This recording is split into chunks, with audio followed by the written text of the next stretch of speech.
السلام علیکم اسٹوڈنٹ، آج ہم اپنا نیا لیکچر جو ہے سبق جو آپ کا انداز گفتگو اس کی دہرائی کرنے جا رہے ہیں۔ انداز گفتگو اب انسان اور جانوروں کے درمیان نا جو ایک بنیادی فرق اللہ تعالیٰ نے رکھا ہے نا، وہ ہے زبان کا۔ یعنی اگر انسان کو اللہ تعالیٰ نے شعور دیا ہے تو اس کی وجہ سے اس کو تمام مخلوقات پر اشرف المخلوقات بنا کر بھیجا گیا اس کو، کیونکہ وہ اپنی تمام تر بہترین صلاحیتیں جو ہیں وہ بروئے کار لا کر اپنے کام سر انجام دے سکتا ہے۔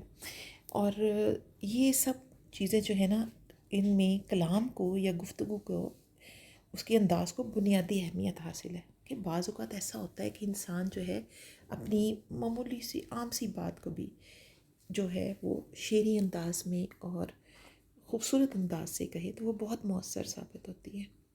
لیکن اس کے برعکس اگر کوئی بہت عقل مندانہ دانش مندانہ بات بھی وہ بڑے برے انداز میں بے ڈھنگے انداز میں کرے تو اس کا کوئی فائدہ نہیں ہوتا۔ لہٰذا انسان کو گفتگو میں ایسے اجزاء کو شامل کرنا چاہیے یا اپنے ایسے انداز کو اپنانا چاہیے کہ جس سے انسان کے دل میں وہ بات جو ہے وہ اتر جائے۔ اور یہی گفتگو کا جو اجزاء ہیں، یہ گفتگو کا انداز جو ہے بہت اہمیت رکھتا ہے۔ قرآنی تعلیمات، آپ یہ دیکھیں کہ ہمارے قرآن میں بھی اللہ تعالیٰ نے بہت اچھے انداز میں گفتگو کرنے کے بارے میں بتایا گیا ہے۔ اب سورہ لقمان میں اللہ تعالیٰ نے حضرت لقمان کی بعض نصیحتوں کا ذکر فرمایا جو انہوں نے اپنے بیٹوں سے کی تھیں، جس کا ترجمہ ہے کہ اور بولتے وقت آواز نیچی رکھنا، کیونکہ اونچی آواز گدھوں کی سی ہے۔ یعنی وہ کوئی شک نہیں کہ سب سے بری آواز گدھوں کی ہے۔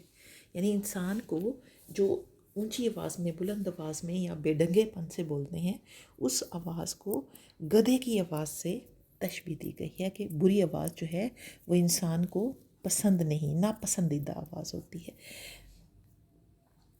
نبی کریم صلی اللہ علیہ وآلہ وسلم کا انداز گفتگو، آپ یہ دیکھیں کہ گفتگو کا انداز جو ہے نا، چونکہ بہت اہمیت رکھتا ہے تو اس سے یہ ہوتا ہے کہ انسان کی ایک شخصیت جو ہے وہ پہچانی جاتی ہے۔ انداز گفتگو کے بارے میں جو بہترین رہنمائی ملتی ہے نا، وہ ہمارے نبی کریم صلی اللہ علیہ وآلہ وسلم کی زندگی سے ملتی ہے۔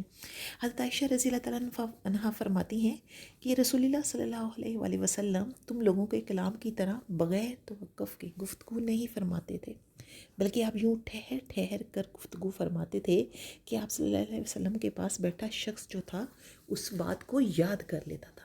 اور اسی طرح حضرت انس بن مالک کہتے ہیں کہ رسول اللہ صلی اللہ علیہ وسلم بات سمجھانے کے لیے اسے 3 مرتبہ دہرایا کرتے تھے۔ یعنی اس سے معلوم ہوتا ہے کہ انداز گفتگو میں جو شائستگی ہے، جو ٹھہراؤ پن ہے، وہ کتنا اہمیت کا حامل ہے۔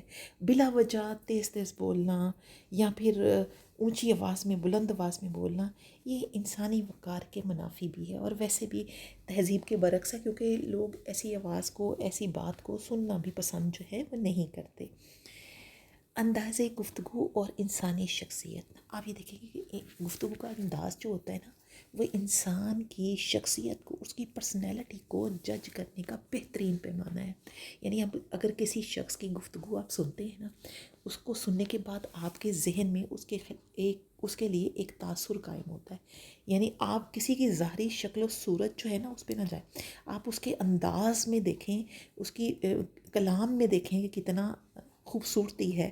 اور اگر ایک عام سی شکل والا انسان جو ہے بہت شعری انداز میں، بہت اچھے انداز میں اگر وہ کلام کرتا ہے، کوئی بات کرتا ہے، تو وہ دل میں، سیدھی دل میں انسان کی اترتی ہے۔ اور جبکہ اس کے برعکس اگر آپ دیکھیں کہ کوئی انتہائی خوبصورت شخص جو ہے وہ اگر گفتگو میں جاہلانہ قسم کا انداز اپنائے گا تو لوگ اس سے بیزار ہو جائیں گے، لوگ اس چیز کو پسند نہیں کریں گے۔ کیونکہ آپ یہ دیکھیں کہ جو گفتگو ہوتی ہے نا، وہ انسان کی سوچ کا عکس ہوتی ہے، اور جو کچھ انسان سوچتا ہے نا، پھر وہ ظاہر ہے وہ اس کے اوپر عمل بھی کرتا ہے، وہ پھر اس کا عمل بھی بن جاتا ہے۔ اس لیے گفتگو جو ہے اس کو سوچ سمجھ کے کی جانی چاہیے، اور گفتگو میں اچھے الفاظ، کوشش کریں کہ اچھے الفاظ جو ہے وہ ہونے چاہیے تاکہ وہ انسان جو ہے اس میں دوسروں کے دل میں اپنی جگہ بنا سکے۔ تو اسٹوڈنٹس، یہ تھا آپ کا آج کا لیکچر، امید ہے آپ کو سمجھ آیا ہوگا۔ تو آپ کوشش کریں کہ آپ بھی اپنے لب و لہجے میں خوبصورتی لائیں۔ نیکسٹ لیکچر کے تک کے لیے اللہ حافظ.